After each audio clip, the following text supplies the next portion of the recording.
Yeay! Halo, Mbak.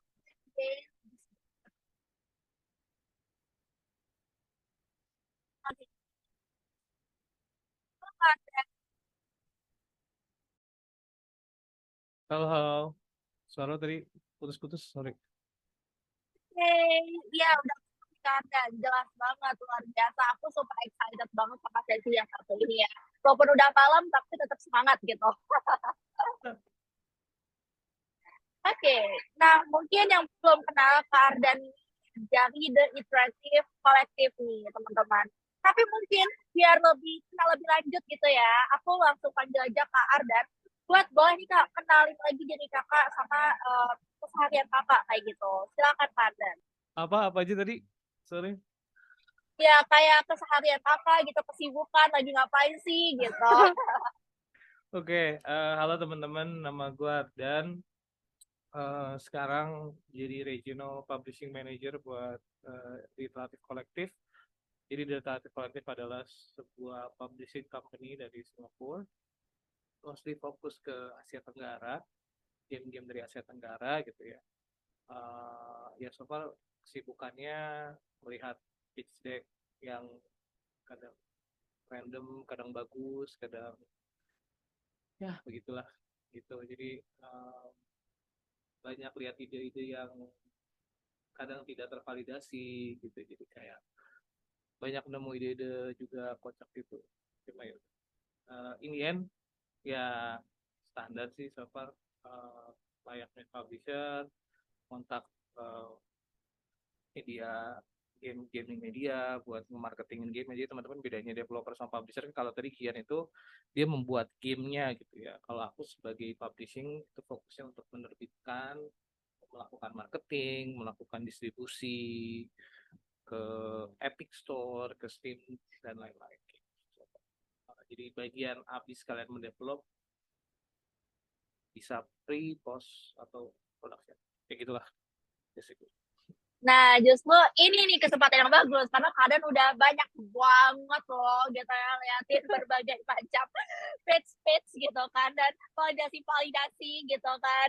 Jadi daripada kalian mencari validasi di luar, kemudian kalian lihat nih ya tips and triknya dari Kak Ardan dari The Iterative Collective. Wah, mantap banget nih. Oke, Kak Ardan, the floor is yours. Oke, Silakan. gue nggak tahu ini slide-nya terlalu banyak atau enggak, cuma ya we'll see lah ya. Um, ya, halo teman-teman. Jadi ini kelihatan ya? Kelihatan nggak ya? Jadi Masuk.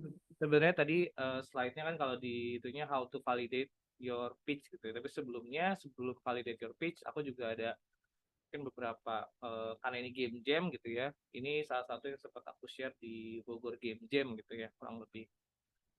Ya disclaimer-nya, informasi ini purely my experience. Jadi kalau ada yang salah, kalau misalkan beda sama yang lain gitu ya, ya tolong dimaafkan lah. Introduction-nya, aku S1 di UI, S2 di Wales, di UK, game enterprise, ya basically producer lah, game producer. Working experience-nya dulu sempat jadi Asdos, jadi product manager, di Pamify, seperti Tokped, sekarang di relasi industri di Agi, terus sekarang nyemplung lagi ke game di regional publishing manager.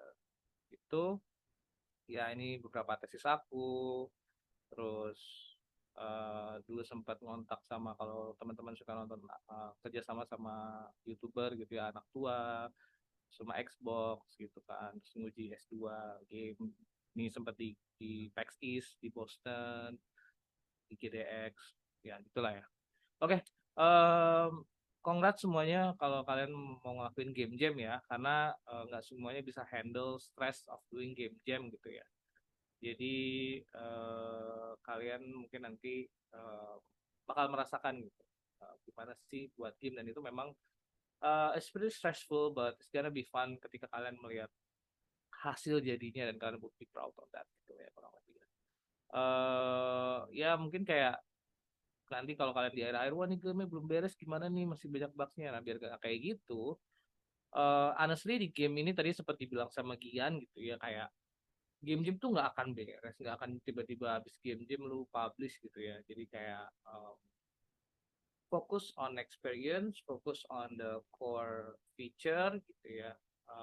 Pasti akan ada improvement buat di-improve.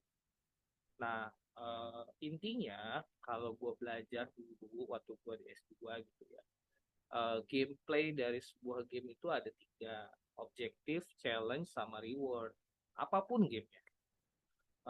Jadi di awal pemain itu harus tahu dulu nih goalsnya apa. Pernah nggak sih kalian main game gitu? Ah, jadi gue harus ngapain sih gitu di sini, jalan-jalan nggak jelas gitu. Nah itu di objektifnya sendiri udah nggak jelas. Di situ berarti ada yang salah ketika ngelakuin objektif ini. Nah, ketika objektif udah tahu, misalkan di awal dikasih tahu, oh menyelamatkan putri gitu, misalkan kalau apa Mario Bros gitu kan.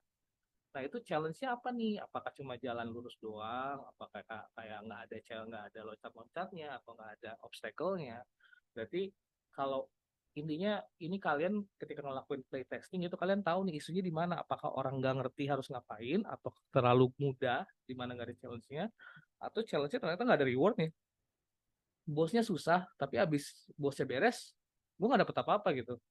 Kayak karena manusia kan expect ketika gue melakukan sesuatu, gue pengen ada apresiasi tertentu yang sesuai sama challenge yang diberikan. Makanya kalau teman-teman di bosnya susah dapat barang yang rare gitu, gue jadi termotivasi gitu kan. Jadi intinya 3 isu ini nanti ya kalian bisa cek ketika kalian melakukan, atau ketika kalian melakukan brainstorming, ini apa nih objektifnya, challenge-nya apa nih, reward-nya apa nih. Sebenarnya obvious gitu ya, cuma kadang ketika kalian lagi brainstorming, oh gue mau bikin game kayak GTA, apanya, objektif apa dari GTA gitu, atau kalian mau bikin game kayak Call of Duty gitu, apanya dari Call of Duty gitu, apakah semuanya atau misalkan tembak-tembakannya doang, oh ternyata tembakannya doang gitu.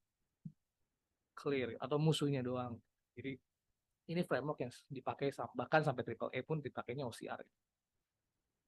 Kenapa ini penting? Karena OCR itu dibagi 3, jadi ada short term motivation, ada mid term motivation, sama long term motivation gitu ya. Jadi kalau kalian main Valorant misalkan, ada yang main Valorant nggak sini, boleh komen? Atau apapun lah, game yang Dota gitu atau Mobile Legend, whatever it is, itu short termnya adalah membunuh musuh, ya nggak? Objektifnya clear, membunuh musuh, challenge-nya musuhnya susah, rewardnya kalian naik level, ya kan? Midterm motivation-nya apa? Midterm motivation-nya itu adalah uh, kalau di Mobile Legend, let's say ngebunuh towernya. Jadi semakin banyak kalian membunuh musuh, semakin kalian levelnya naik, kalian lebih mudah untuk membunuh towernya atau tower akhirnya. Di mana rewardnya adalah kalian menang. Kalau kalian menang kayak gimana? Nanti di atasnya lagi long term motivation. Kalian ketika kalian menang, kalian punya ranking kayak gimana gitu. Jadi um, sesimpel um, di akhir tuh yang kayak oh ada ranking, ada misalkan loot box atau whatever, itu di long term motivation. Nah, ketika kalian game-game tuh kalian ngebuat ininya aja gitu. Kalian nggak ngebuat story wise, misalkan levelnya sampai 20 gitu. Banyak yang gue lihat di game-game nggak tidur 3 hari atau 2 hari karena bikin level sampai 15 gitu. Itu buat apa gitu. Jadi bikin levelnya itu ya mainin 5 menit, 10 menit, atau 5 menit lah gitu. Yang penting game seru, clear gitu ya. It's fun, karena tujuannya itu bukan udah beres gitu, tapi setelah game jam dilanjutin lagi ke mitra motivationnya, kira-kira upgrade-nya apa nih gitu. Kalau gamenya RV gitu ya, kayak Wonder Wonderlier gitu ya, itu kan kayak ada upgrade shopnya, ada ininya gitu ya. Jadi yang di game jam itu mungkin combatnya aja gitu, jadi beresin combatnya aja, habis game jam baru fokus ke upgrade-nya, terus mungkin kostumisasi, whatever it is. Tapi core fondasi game kalian yang harus, fondasinya apa ya, tadi balik lagi tadi ya, tiga ini. Objektifnya apa? Satu objektif, satu challenge, satu reward, fun. Terus gimana gue bisa tahu fun ya? Menurut gue sih fun karena gue yang bikin gitu kan. Ternyata enggak juga gitu. Karena tadi kita perlu ada validate idea yang seperti bilang Kian ya, karena orang bisa ngomong aja, oh kita bikin ini yuk, apa namanya, GTA dicampur sama apa namanya yang sekarang tuh Zelda atau whatever it is gitu. Ya lu bisa lah nyampurin semua idea, talking idea for hours and hours and hours gitu ya. Itu gampang lah, gue bisa bilang gampang. Cuma yang susah adalah gimana lo bisa meyakinkan, gak usah publisher deh, temen lu yang di game jam bahwa anjing seru tuh, anjir seru banget gitu. Nah itu yang susah gitu. Jadi nggak usah muluk-muluk ke publisher. Kalau lu bisa ngebuat temen lu, wah itu seru tuh, kita bikin yuk. Nah itu berarti validate lu udah lumayan bagus. Mungkin lu jelasin, oh iya karena eh, belum ada game yang seperti ini, atau misalkan oh karena kita jagonya seperti ini. Lebih bagus lagi mungkin ada datanya, things like that gitu ya. Karena great data itu thousand word battle tell dan thousand word assumption. Jadi ada dua tipe validating data, ada kualitatif sama kuantitatif. Kualitatif itu misalkan interview, kalian menginterview teman kalian, game gue seru nggak? Menurut lu apa yang seru dari game gue? Misalkan. Dua misalkan kalian ngepost di Facebook atau di Twitter, terus lihat tuh komen-komennya apa. Nah, kenapa itu kualitatif? Karena itu bukan numbers, bukan data, tapi opini. Dan itu juga bagus. Nanti kita akan lihat contoh-contoh pitch yang actually rilis gitu ya, yang gue temukan dari teman-teman. Kalau kuantitatif itu bentuknya survei, kayak 7 dari 10 orang suka game ini, misalkan 5 dari 10 orang nggak bisa beresin game ini. Itu kuantitatif. Jadi kalau misalkan publisher nanya, oh ini lu kualitatif atau kuantitatif datanya, ini things yang lu perlu tahu.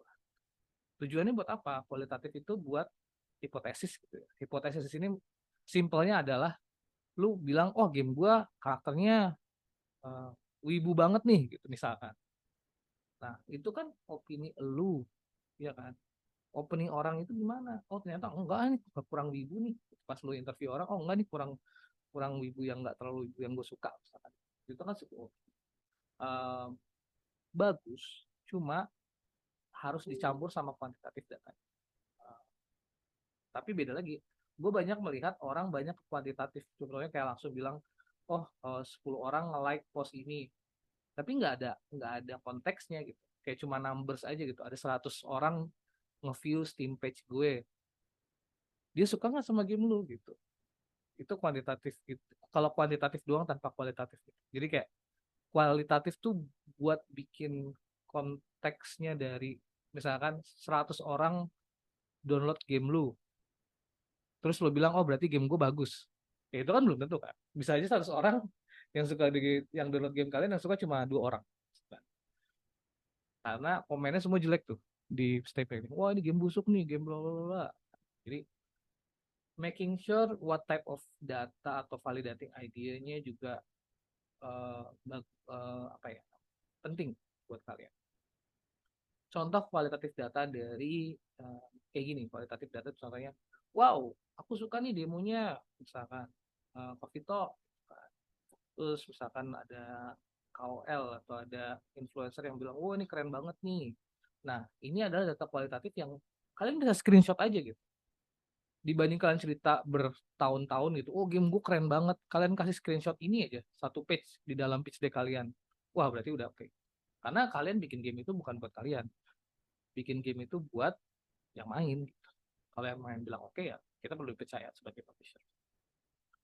Kuantitatif bedanya apa? Kuantitatif itu bedanya kalau misalkan kalian nge-post di itch.io gitu ya, terus ada view-nya misalkan oh ini ada 500, ada yang bisa jelasin nggak tanpa tahu konteks gitu, ini game-nya bagus apa enggak?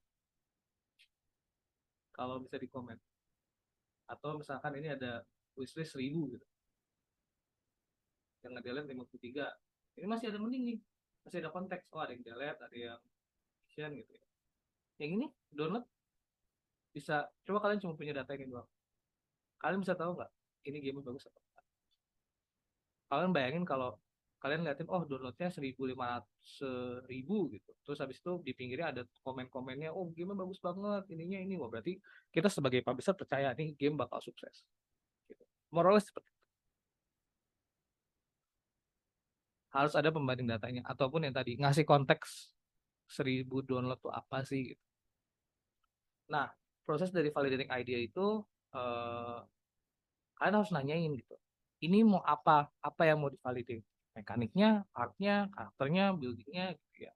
Dan pasti gimana memvalidasi ini eh, membantu kalian ngerti bahwa oh ternyata game gue itu seperti ini loh. Jadi waktu itu gue pernah eh, nemu game ada orang yang ngebuat buat market A, market orang yang casual.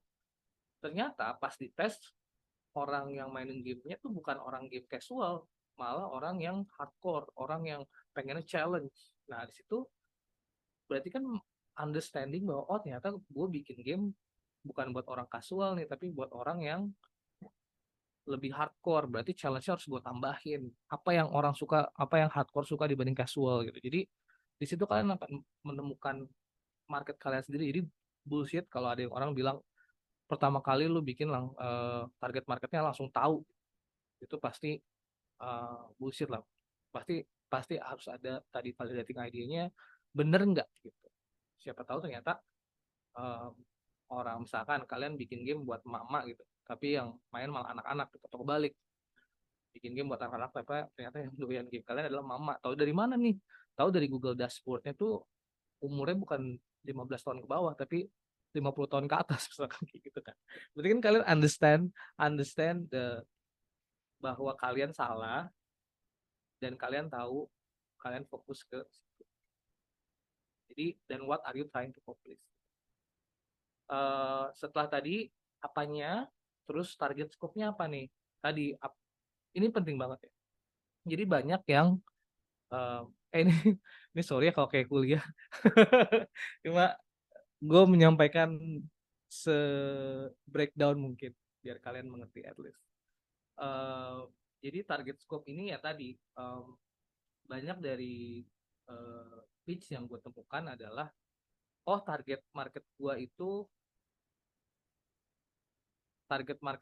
adalah anak 15 tahun gitu.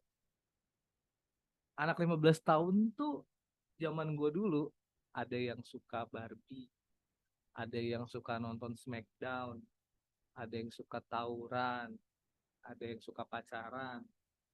Yang mana? Jadi kalau bisa fokus ke behaviornya apa gitu. Target scope bukan ke umurnya berapa. Um, Kenapa itu penting? Karena gue pernah waktu pertama kali gue nge-game dev di tahun 2012, gue bilang kayak oh ya gue coba nyobain game gue pertama kali game gue ke semua orang gitu. Kayak ada yang bilang oh game gue bagus nih, ada yang bilang oh game gue jelek gitu. Kan gue bingung game gue berarti bagus apa jelek kalau kayak gitu.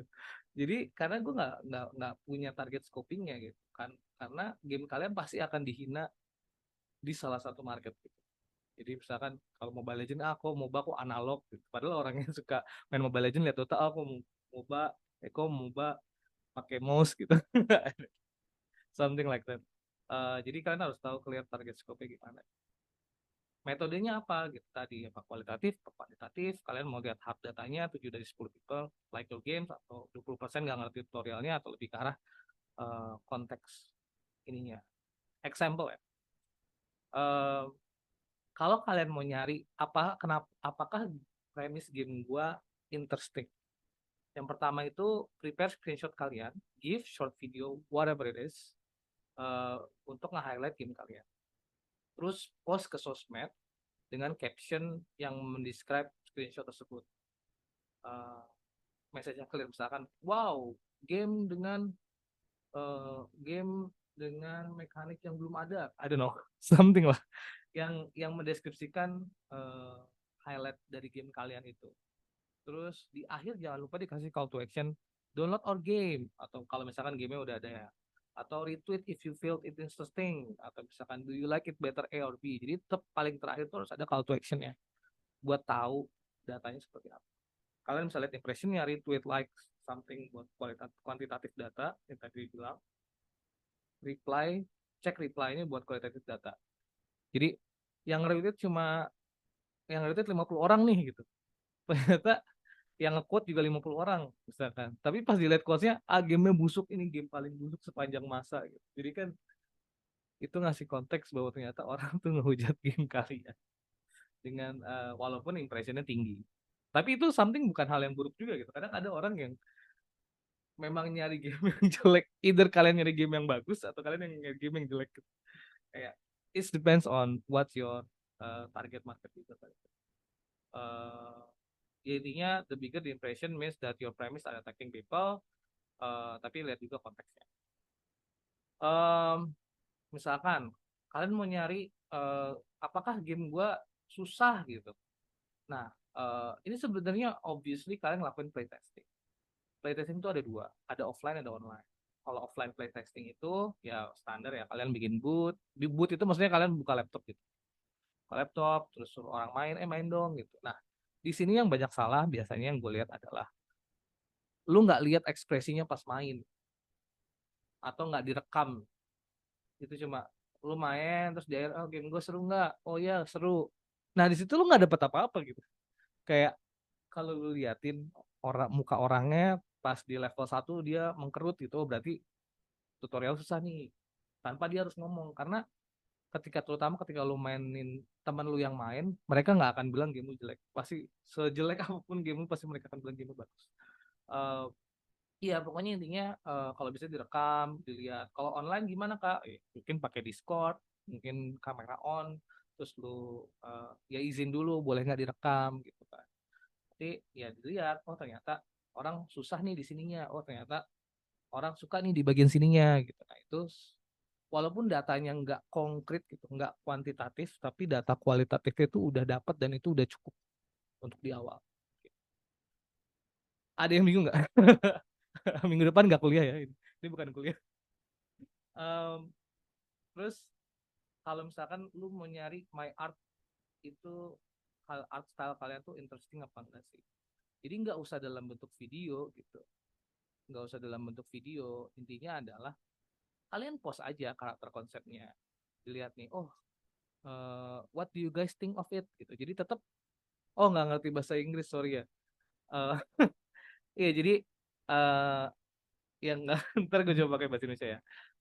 Jadi ngepost aja karakter konsep kalian gitu ya di awal nih yang nomor satu nih. Terus post aja di sosial media. Terus di akhir pastiin kalian suka nggak game ini gitu. Kalian suka nggak karakter ini gitu. Atau eh game ini karakter ini kepikiran sama game apa sih gitu. Jadi kayak basically gitu. Em, Sama intinya terutama ketika kalian ngelakuin shader dan sebagainya. Pitch in general itu ada dua jenis, ada presenting pitch, ada send out pitch gitu ya. Presenting pitch itu fokusnya ketika kalian ngelakuin present gitu ya. Mostly ketika biasanya kalau di game-game bisa lebih singkat tapi in general. Konsepnya ada tiga, summary gamenya apa, hostnya sama tim profile. Biar nggak bingung karena udah banyak yang live ya. Gue lihat ini gue coba kasih pitch deck Coffee Talk waktu dia nge-game jam. Jadi kita lihat bareng-bareng. Namanya dulu Project Green Tea Latte. Ini waktu dia nge-game jam. Langsung aja isinya apa gitu. Idenya datang dari kesukaan gue terhadap Green Tea Latte. Itu kan ngasih mood gitu. Ya ini actually beneran pitch deck awal banget dari Coffee Talk ya guys. Gue dapat dari Toge. Uh, Terus intinya dikasih moodnya apa nih? Oh ini game ini ya kasih hook yang tadi dibilang ya. Hook itu nggak harus gamenya ini seru banget, tapi game ini gue bikin karena gue suka apa gitu. Ini kalau sini gue suka green tea latte. Gimana tuh how to combine that experience ke video games gitu. Mungkin lu bisa jadi barista. Gitu. Nah hooknya apa nih? Nah hooknya mungkin karena jadi barista, lu drink mixing part of the game.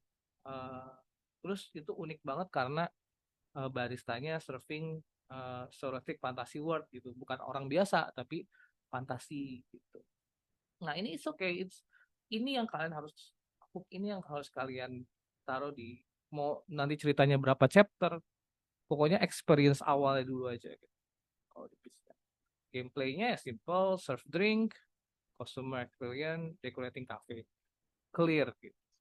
Tadi ya, objektifnya apa? OCR-nya adalah serve drink, challenge-nya adalah customer sometimes will tell you directly what they want, other time describe what they want or what they are feeling.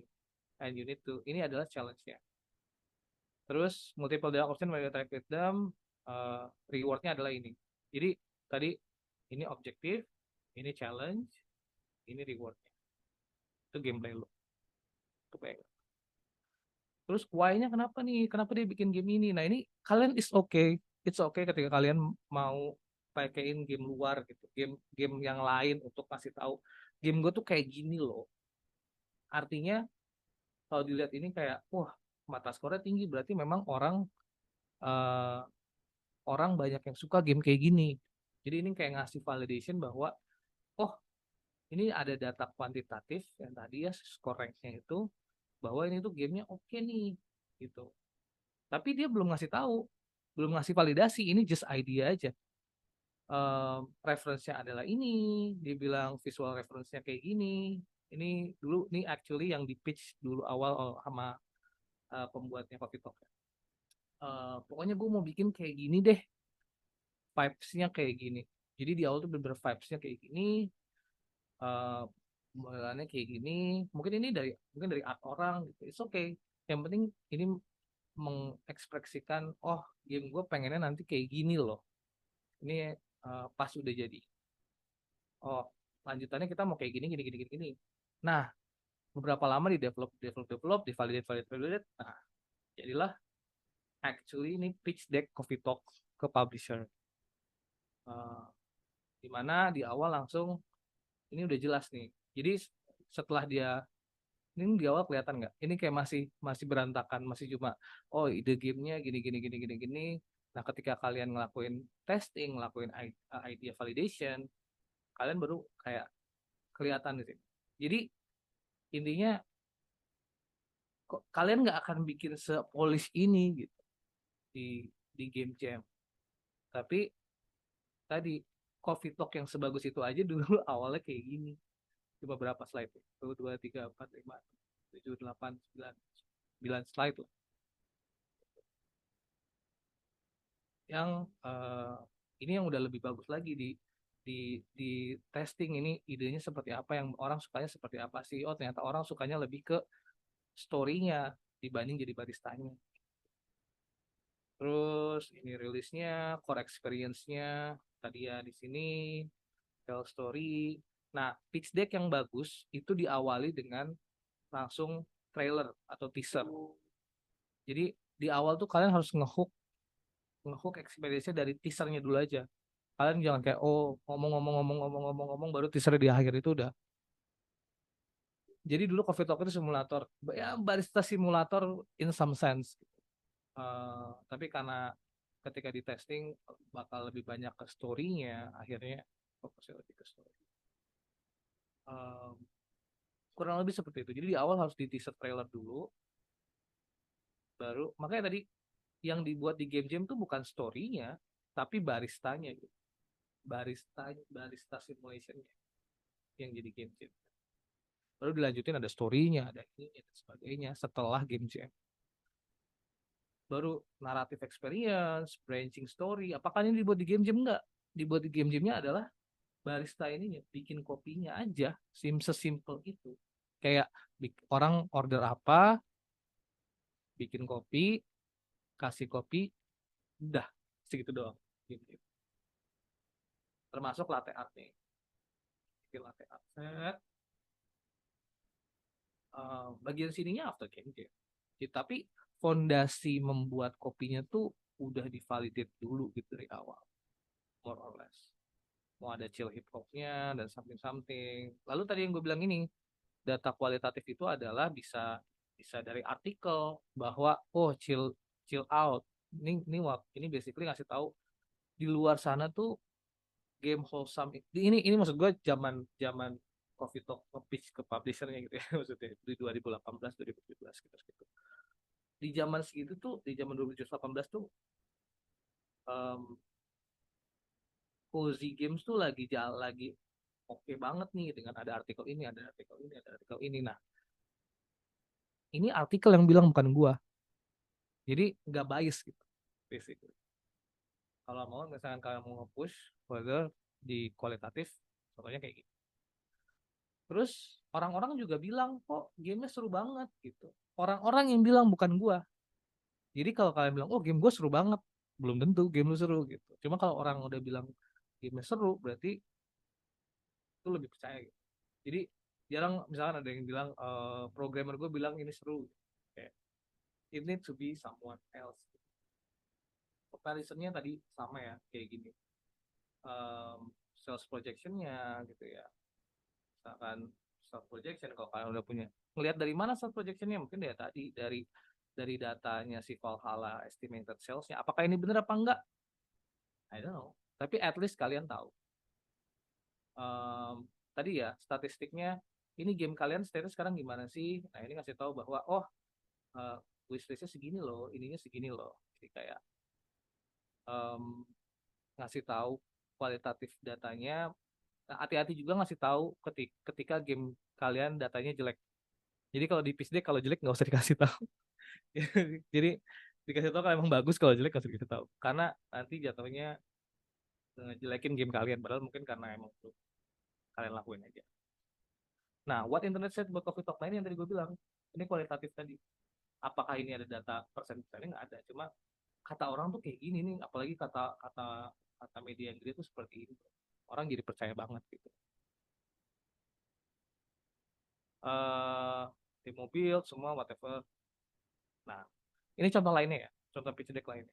Ini uh, Chef Shift gue udah izin tadi sama Ali. Ini yang menang kemarin Game Jam Plus. Idenya simple. Chef Shift adalah fast paced typing game. Gue nggak tahu ini kenapa li, sorry banget. In a restaurant setting where you cook and serve food hungry customer dan typing. Jadi basically management game, tapi semua dari by typing. Itu kan kayak wow. Ya, jadi terus core loop-nya lo kasih tahu nih di sini. Objektifnya kan ngebuat ya, sebagai chef lo ngebuat dari cook, ngelakuin serve, manage station, get rich, upgrade. Tadi rewardnya di upgrade. Objektifnya tadi ya di I don't know, get rich, cook something. Kalian juga bisa tadi ya, sama kayak Coffee Talk, kalian bisa nambahin vibes-nya apa sih gitu. Kayak mekaniknya, gameplay mekaniknya kayak ini loh. Visual style-nya kayak ini loh. Gameplay mekaniknya kayak ini loh. Jadi nggak harus kalian tulis dalam paragraf panjang gitu. Tapi kayak gimana sih gitu game yang kalian mau. Terus unique selling point-nya apa nih? Unique selling point-nya di sini kan typing mekanik gitu ya. Jadi kayak uh, bener-bener apa nih? Kalau tadi kan uniknya adalah experience baristanya. Jadi naratifnya, terus branching story. Kalau ini lebih ke typing mekanik. Tuh, nah ini target audience ya. Di sini kan nggak ada angka 15 tahun, 18 tahun gitu. Jadi pokoknya orang yang suka main cooking games, yang type gamernya adalah achiever gitu ya, yang enjoy narrative game sama uh, dia fokusnya ke casual game. Nah ini tuh oke banget diginiin. Ini gue truly approach ke Ali ya. Ini gue sebagai publisher kayak, oh ini. Jadi kayak, oh fokusnya gue lebih, walaupun gue ada cooking, ada typing, ada naratif, gue fokusnya ke cooking gitu. Jadi ngasih ngasih ekspektasi, oh ini cooking game dengan typing, bukan typing game dengan cooking. Terus kalian juga bisa buatnya kayak gini, namanya positioning. Jadi kalau dengan game lain, ini fokusnya kemana nih? Misalkan ke naratif heavy, atau ke challenge, atau nggak ada naratifnya. Ini game-game yang serupa ini lebih enak. Dari sini gue sebagai publisher bisa lihat game-game ini sukses nggak sih? Kalau nggak sukses kenapa? Ini kayak gimana? Oh ternyata fokusnya ke arah sini, orang yang mainin ke arah sini. Jadi ini lebih enak melihatnya misalkan dari experience, dari mekanik. Jadi bisa bisa lebih dari satu. Uh, dan ngasih tahu bahwa oh ini market opportunity-nya oke banget karena banyak yang belum banyak yang nggak kayak kayak gue gitu. There's no typing games in the marketplace. Taunya dari mana? Dilihat dari sini, oh cuma dikit nih gitu. Yang ngaruh ke cooking game mungkin cuma cook serve delicious doang. Jadi lu nggak lu nggak hard selling, wah game gue keren banget nih, cuma lu cuma bilang sini, oh di Steam kurang gitu game kayak gini, makanya gue oke banget gitu. Terus feedback eh, ya ini juga tadi dibilang ini kualitatif gitu ya. Eh, ini penting banget juga kalau kalian punya ini. Yaudah, so far itu. Thank you banget. Ada pertanyaan? Sorry banget. Yeay, Uh, thank you banget, Arda. Wow, luar biasa ya. Mungkin teman-teman yang ingin bertanya, dipersilakan loh, mau raise hand, mau di chat gitu ya. Silakan, silakan boleh langsung aja ditanyain ke Kak Ardan. Ya kan? Ini Kak Ardan ini biasa sibuk banget teman-teman. Kayak sibuk banget gitu. Ini kan harus berterima kasih gitu ya, dia meluangkan waktunya di malam hari ini. Oke, yuk teman-teman, ya, ditanya dari nanya apapun, oke. Kayak I think tadi mau ditanya Gian, mau tanya Hook atau whatever it is, boleh aja sih. Ya, benar. Boleh banget, teman-teman. Silahkan, ditanya aja. Daripada nanti kalian bingung tuh, bikin fitsnya kayak gimana sih, gitu kan. Mumpung sebelum mulai game-gamenya, jadi ditanya-tanya aja dulu nih. Yuk, teman-teman. Boleh ditanya. Apa misalnya lagi, ini ya, lagi, apa namanya, memikirkan sesuatu. Oke, nih, Kak, pitching game ke publisher, apakah sama seperti pitching ala startup ya, Kak? Pitching ala startup tuh kayak gimana tuh? Oke, mungkin kalau mau unmute juga nggak apa-apa loh, Kak. Iya, nggak apa-apa. Nanti request, Pitching ala request aja. startup tuh gimana maksudnya? Mungkin sambil nunggu gitu ya. Jadi kayak pitching ke publisher tuh basically kalian menjelaskan ide aja. Oh, gue gua dari sini, gue mau ide game gue seperti ini. Waduh, nyoblos capres yang mana? Itu nanti aja. Em, tadi ya, intinya fokusnya ketiga tadi yang sempat gue bilang. Jadi coba kita lihat.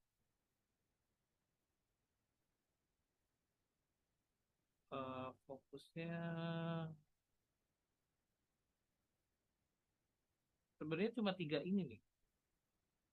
Kayak summary game kalian apa, terus roadmapnya seperti apa, sama tim kalian seperti apa. Terus summary gamenya apa yang tadi, kalau misalkan kalian bisa ceritain hooknya, kalian bisa ceritain game loopnya, kalian bisa ceritain, oh gue bikin game ini karena gue cinta sama uh, produk apa gitu misalkan. Karena gue pengen experience gue zaman dulu pas kecil atau whatever it is. Jadi summary of the game-nya kayak seperti apa, video gameplaynya seperti apa. Jadi agak beda sih sama startup yang harus achievement gitu. Um, terus costnya seperti apa, kalian udah bikin apa aja.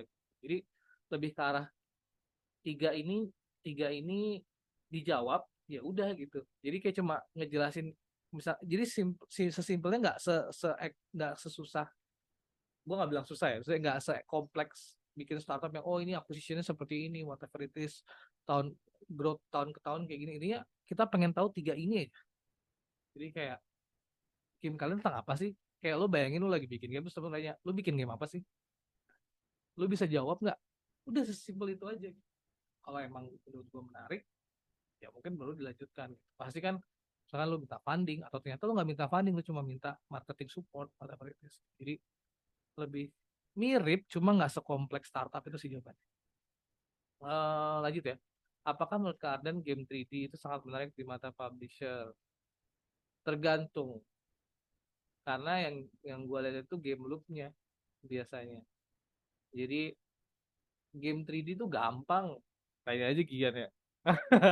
Lu buka Unreal, buka Unity, template 3D gitu juga. Maksudnya ya banyak gitu. Cuma lu mau bikin game apa gitu. Either itu pixel art, itu 3D, itu tergantung publishernya seperti apa. Apakah menarik di mata publisher? Kalau publishernya fokusnya ke game 3D, jelas menarik. Jadi ini yang paling menurut gue paling penting ketika lo nge-pitch ke publisher. Ketika game lo 3D jangan atau game lo 3D atau game lo VR gitu ya, jangan nge-pitch ke publisher yang gamenya itu pixel art gitu kayak toge gitu. Jadi kayak dilihat juga game-game sebelumnya publisher itu apa sih gitu. Itu juga jadi sangat menarik di mata publisher itu tergantung publishernya. Lanjut ya. Eh, Apalagi tadi? Oh ini. Dan nyoblos capres yang mana belum tahu. Yang Eh, ini Kak, Kak berarti kalau buat pitch deck dari hasil game-game harus ada progres lebih lanjut dari hasil gamenya agar lebih mudah disampaikan ke juri inkubasi ya Kak. Itu sih kayaknya belum kejawab nggak sih Kak? yang mana mana sorry. Yang dari Kak William. Di mana tuh? Bentar ya.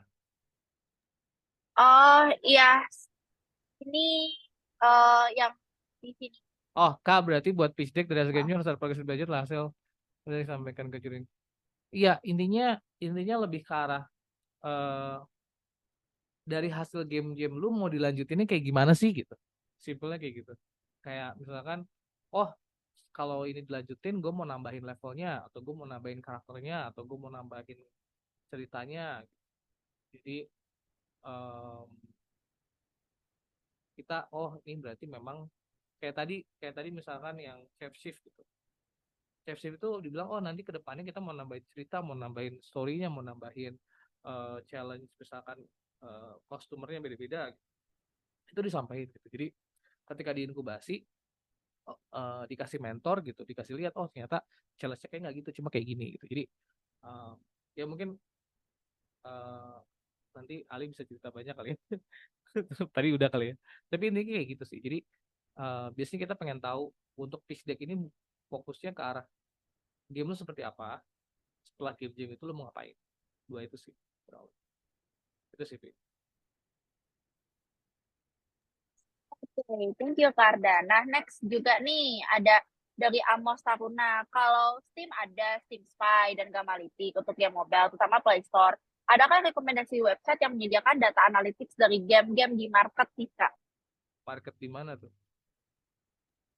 Kalau Nah, Steam mungkin Kak Amos kalau mau unmute silahkan. ya di market konsol gitu atau apa? Oke. Sambil nunggu, mungkin dari Kak Willy nih, Kak, langkah awal yang mudah untuk Oh, develop market game apa? mobile. Nah, market mobile itu kayak ada app Any, setahu gue. Cuma memang bayar sih, lebih ke banyak yang bayar gitu. Maksudnya banyak yang, ya ada beberapa yang kayak app Any yang free. Gue sih dulu bisa pakai app Any. Cuma ada namanya Playside, setahu gue. Playside atau apa ya? Gue lupa. Ian, bener gak sih Ian nih? Sorry ya gue kalau salah. Gue nggak main di market mobile anyway. Tapi bener gue di PC dan konsol. Jadi kalau di konsol emang agak sulit karena biasanya data-datanya NDA. Jadi dashboardnya itu biasanya spesifik ke akun yang nggak bisa kelihat gitu. Cuma kalau Steam, Epic Store dan lain-lain bisa ada kayak Gamalytic bisa di Steam untuk Steam Spy gitu. Uh, app setahu gue ada Sensor Tower gitu. Sensor Tower betul. Sensor Tower, App Any, server gitu sih. Cuma memang fiturnya agak terbatas yang baik yang asli itu yang bayar gitu ya. Kayak misalkan lu mau tahu day zero, day seven, day 14 gimana kurang lebih seperti itu. Kalau yang mobile ya gitu. Ada lagi?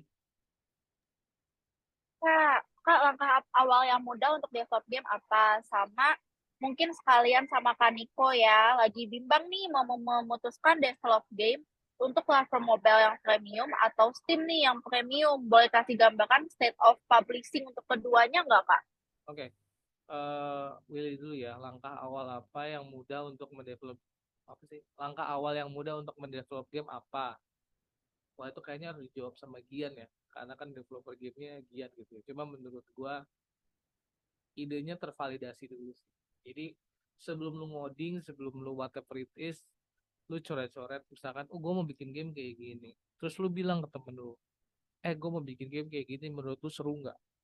At least kalau kata temen-temen lu seru, ya lu buat gamenya gitu. Langkah awalnya adalah validasi ide lu dulu sebelum lu actually buat gamenya gitu. Karena kalau lu buat gamenya dulu jadi terus ternyata nggak seru, itu kan buang-buang waktu basically. Makanya kayak banyak game dev yang gua tahu ya, game dev yang tahu tuh punya bank idenya sendiri mungkin. Ya lu punya bank idenya sendiri nggak ya? Jangan gue salah. Jadi kayak Ada. ide pasti ada Ada. 1.000 ya. Ide pasti ada 1.000 ratusan gitu ya. Cuma bahkan sebelum buat tuh lu nanya dulu lah at least ke teman-teman lu yang menurut lu game A, game B apa game C sih yang menurut lu menarik gitu. Gitu nggak ya menurut lu ya? Cuma maksudnya yang versi ya NDA-nya lah ya. Ya nah, teman lu share ke teman-teman lu komunitas gitu ya. Kurang lebih ya. Betul. Biasanya nambahin dikit, biasanya kalau yang game dev yang profesional gitu ya, biasanya mereka di luar game yang lagi dikerjain itu mereka biasa prototyping game-game lain juga, game kecil gitu. Jadi Betul. saat game kelar mereka langsung ngajuin ide, gue bikin game ini oke nggak gitu. Iya. Dan gua pernah seminggu itu pitch-nya tuh 5 game di studio yang sama gitu. Jadi kayak beneran dia tuh bikin langsung 5 gitu. Ini. Nanti yang lolos yang mana gitu. Yang lolos dari 5 yang lolos cuma 2 gitu. Atau satu ya udah itu yang dibuat gitu. Jadi kayak bener-bener idenya tuh nggak cuma satu gitu. Jadi idenya tuh 5 yang seru yang mana gitu. Habis itu dilanjutin. Baru udah jadi 3. Mungkin yang 3 yang disetujuin sama publishernya cuma 2 gitu. Baru dibuat yang 2 gitu. Ternyata yang satu nggak sukses. Yang satu sukses sendiri emang. Dan yang nggak sukses atau yang nggak jadi itu nanti akan di reuse lagi mekaniknya ya nih. Jadi jadi ada bank of mekanik yang nanti lu reuse lagi buat game selanjutnya gitu. Biasanya sih gitu. Betul.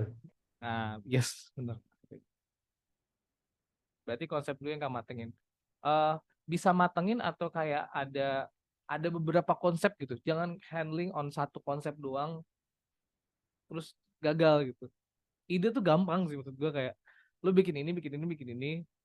Nanti yang menurut lu seru apa, baru lu detailin tanpa lu harus buat. Gitu nggak ya menurut lu ya? Ya, betul. Ya betul.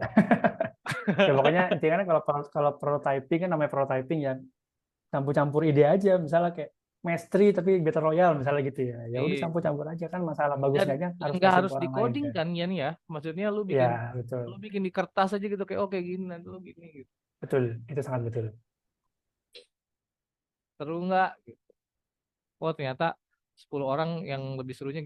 Yang seru ada kayak Mojiken. Menurut gue Mojiken tuh keren banget sih. Dia bikin ide, terus suruh kita yang milih sebagai developer Indo, terus yang 3 paling gede itu baru dibuat apa dia. Menurut gue itu keren banget sih.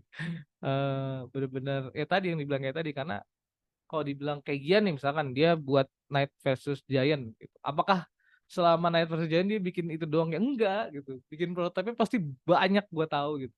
Yang enggak ke non sih gue banyak gitu, tapi mungkin ada yang belum dapat publisher gitu ya, nah habisnya gitu. Misalkan masih belum mateng, masih banyak bugnya gitu.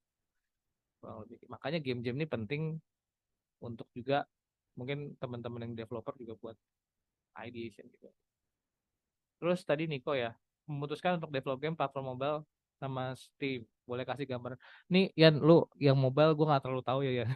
Setahu gue game mobile itu lu harus rilis dulu, baru lu push ke publisher buat scaling.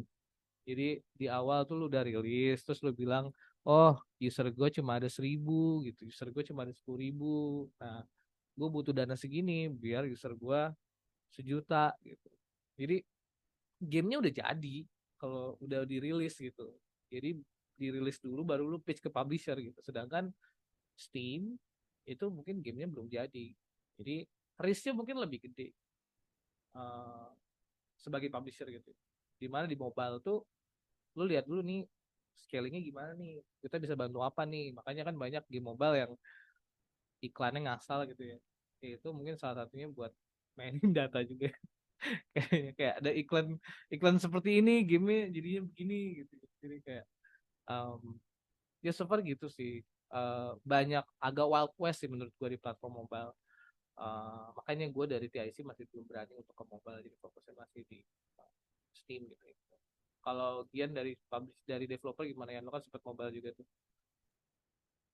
Oh, ngomongin apa? Publishing. Iya benar tadi sih yang lo bilang, dan jadi kalau buat mobile, misalnya kita punya game mobile terus pengen publish, nah itu kita nggak bisa dari awal nge-pitch ide kayak PC ya gitu. Jadi kita tuh Iya, gamenya harus sudah jadi day one, day seven, day day 30 itu harus 40. bagus. Ya tergantung gamenya jadi gimana. Pokoknya misalnya game casual, oke berarti day one day three-nya harus bagus dulu gitu. Kalau nggak publisher nggak bakal mau gitu. Karena memang mostly kalau kalau game mobile tuh publishing hanya bantu dari marketing aja biasanya. Beda sama Dan PC ya. 90% ke marketing ya. Paling Iya, 10% itu ke ke marketing.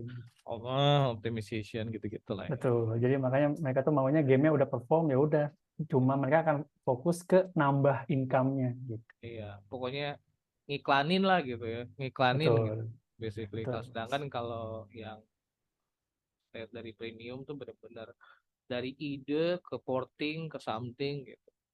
Makanya business wise juga agak beda. Percentage market share juga beda-beda. Kalau lebih kayak gitu ya. Agak berat ya. Kita yang agak ringan dulu.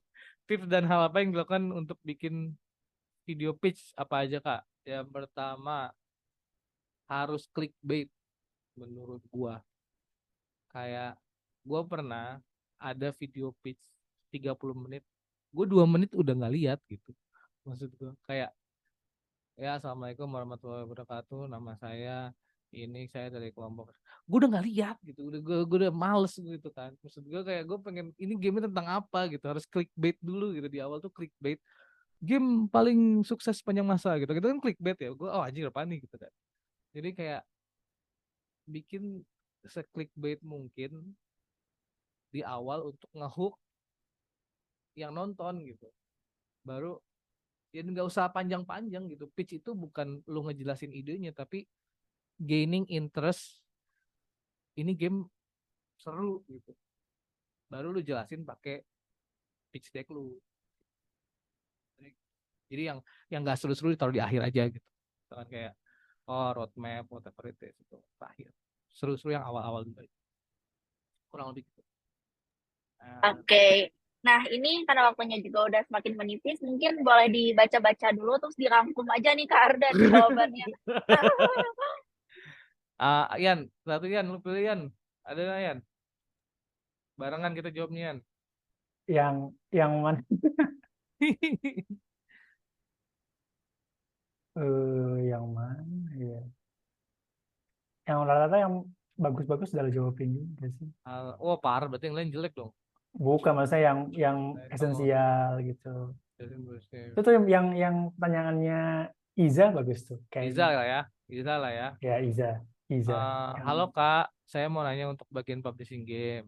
Yang udah dijelasin kan baru Steam. Kalau ingin game seperti Nintendo, apa sih itu? Hard or digital version itu seperti apa ya? Kayak Twitch yang bisa di Steam. Wah, jangankan Witcher 3, bro. Night versus Giant aja udah di PS5. Apa Yan? Apalagi Yan? PS5, ya Xbox, Xbox, Switch, Switch juga. Iya. eh Ya semua platform yang saat ya ini sih ya. Ya. semuanya bisa lo main di kulkas juga bisa. Gimana Yan? Lo Yan dari Lah itu secara sih. garis besar aja Yan. Intinya Ya kan caranya bisa. ya Ya, ya bikin build-nya aja gitu maksud gue. Cuma betul. maksudnya rilisnya seperti apa? Simplified versionnya adalah lu upload ke store-nya gitu. Cuma cara untuk ngupload ke store-nya itu yang ribet. Lu harus bikin account Betul. Nintendo-nya. Cara bikin account Nintendo-nya lu harus punya siup gitu ya setahu gue ya. Harus bikin surat-surat administrasi whatever it is. Makanya kadang developer butuh publisher untuk memasarkan seperti itu. Nah, gue di Betul TI sekali. dan di tes itu pakai DevKit ya. Mungkin lu bisa sedikit soal DevKit nggak ya? Dikit aja. DevKit itu apa Boleh, sih? boleh. Ya, DevKit itu istilahnya kayak versi testingnya si konsol itu. Jadi misalnya kalian pengen rilis di Nintendo Switch, nanti kalian bakal dikasih DevKit, developer kit dari Nintendo-nya langsung, atau mungkin dari publisher buat ngetes gamenya itu bisa nggak sih jalan di Nintendo Switch itu sebelum dirilis itu. Ya, Karena jadi kan biar gimana pun kan itu kan apa konsol yang sekarang dijual bebas kan nggak bisa dipakai buat development kan, beda sama Android sama iPhone. atau sama PC juga ya biasanya. Betul. Nah, iya ataupun konsepnya kayak di TIC itu kita nggak ngasih dev kitnya, cuma lu ngirimin buildnya ke kita. Jadi di kantor kita di Singapura tuh udah ada semua tuh PS5, Xbox, Switch, dev kit itu sudah ada semua. Jadi kayak lu kirimin buildnya, kita yang tes, terus kita kasih report ke kalian. Oh, udah oke nih. Makanya habis itu kalau udah oke, kita kita upload ke Xbox. Misalkan nanti di Xbox juga dicek sama mereka. Oh ternyata di ini ada masalah apa enggak. Kalau dua-duanya oke, gua oke, Xbox-nya oke, baru masuk, baru diperbolehkan buat jualan di Xbox. Kayak gitu, more or less simplified versionnya gitu ya. Cuma tidak simple. Karena kalau diomongin nanti ada native apa ada SDK gitu-gitu ya yang basically ya. Betul, betul. Kurang lebih gitu ya. Itu sih so far. What? Oke, mungkin ada yang mau kasih tips gitu Kak, mungkin ngerangkum misalnya atau apa gitu dari pertanyaan Oke, teman-teman. jadi mungkin sekalian closing sama Gian ya. Dari gue dulu Boleh. mungkin intinya nggak usah dibawa stres banget. Keep it light, keep it fun gitu. Maksudnya percuma lu stres di game jam karena gamenya juga nggak akan beres gitu. Sebagus-bagus game lu nggak akan beres dah. Jadi kalau game intinya kalaupun gamenya beres, expect tadi manage your expectation gitu. Dengan cara tadi gue lihat sini ya, gameplay loop ini nih. Intinya lu buat satu objektif, satu challenge, satu reward, terus lu tes aja gitu. Jadi nggak usah buat, ya it's okay to be ambitious, cuma better for you this game jam to have fun, learning gitu kan. Diharapkan setelah game jam dilanjutin lagi. Gitu sih. Kalau dari gue itu, dari lu gimana ya? Ya sama kayak tadi kok jadi ikut ngasihin ya. Makanya tadi kan kayak Ali sama saya tuh udah ngasih tips-tips produktivitas tentang buat game-gamenya. Kalau Ardan udah ngasih post game-game tuh kalian harus ngapain sih, entah pitch-nya, entah untuk lanjutinnya. Jadi mudah-mudahan sih ya game-game kali ini juga kita bakal nemuin good game yang bisa diterusin sampai rilis sih. Gitu. Ya, siapa tahu bisa pitch juga ke gue gitu kan. Betul. Kalau mau pitch langsung aja ke Ardan. Oke, kalau gitu. Nah, by the way teman-teman, nanti yang terpilih juga bisa live pitch ya di depan Kak Ardan dan koktis ya Kak Ardan ya. Nah, jadi teman-teman maksimalin gitu waktunya sebaik-baiknya, dibuat pitch semenarik mungkin sesuai dengan tips dari Kak Ardan dan Kak Gian ya. Oke. Nah, semangat game-jamnya besok di jam 6 sore tanggal 27 sampai 29 di jam 23.59. Oke, terima kasih banyak. Ya, terima kasih banyak Kak Ardan, terima kasih banyak Kak Gian atas waktunya yang berharga, tips-tipsnya, informasi-informasinya. Dan teman-teman yang ketinggalan, jangan takut karena ini akan kita masukin ke dalam YouTube-nya Indie Game Club Indonesia. Oke, itu dari kita semua. Terima kasih banyak.